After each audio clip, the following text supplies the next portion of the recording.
اور ہمارے یہاں ایک قاری صاحب تو تھا، قاری صاحب نے دیکھا کہ جی پہلی رکعتوں میں جب پہلی رکعت لمبی ہوتی ہے، لوگ بیٹھتے ہیں، چائے پیتے ہیں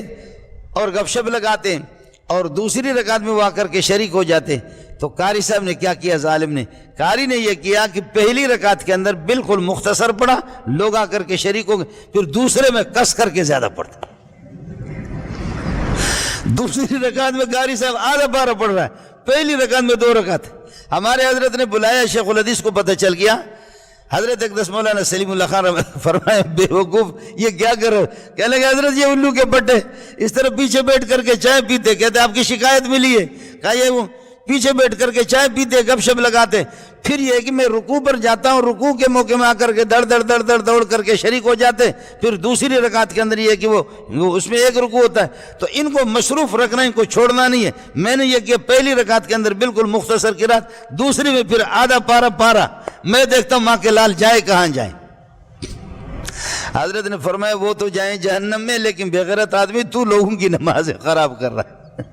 اس طرح یہ کون سی نماز ہے؟ یہ نماز میں تو بہت کراہیت آ جاتی ہے کہ پہلی رکعت کو بالکل مختصر کر لینا اور دوسری رکعت اس طرح بھی ختم ہوتا ہے 4-5 دن میں، تھرماس چائے اور آئس کریم کے ساتھ، 6 دن میں ختم ہونے کے بعد پھر اس کے بعد یہ ہے کہ اللہ آپ کا بھلا کرے، پھر اس کے بعد ہوتا ہے الم تر کیف فعل ربک، اور الم تر فعل ربک کبھی نہیں، ہمارے بلوچوں میں اب ایسے بھی شروع ہو گیا، انا ہوتے نا الم تر تو طویل ہے، انا تو نا 20 مرتبہ،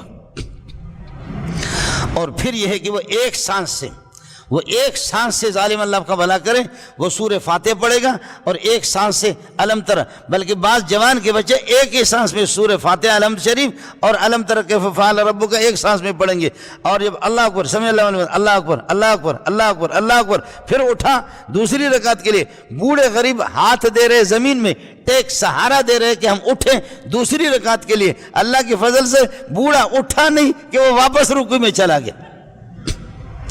بوڑھا ابھی تک اٹھا بھی نہیں کہ وہ واپس دوسری رکعت کے رکوع میں چلا گیا۔ امام صاحب کہتے ہیں کہ تم بابا ہو، ہم بابا لوگوں کا احترام کرتے، تم اوپر نہ آ جاؤ، بیٹھ جاؤ، ہم خادم خود بخود آپ کی خدمت میں آئیں گے، آپ نہ آ جائیں۔ اللہ کے ساتھ اس طرح دھوکہ، قرآن کے ساتھ اس قسم کا فراڈ اور اس قسم کی مکاری، اور اس نماز پر پھر بھی کہتے ہیں کہ جی میں نے اتنی دعائیں کی، اتنی نمازیں میں نے پڑھی، یہ کیا وہ کیا۔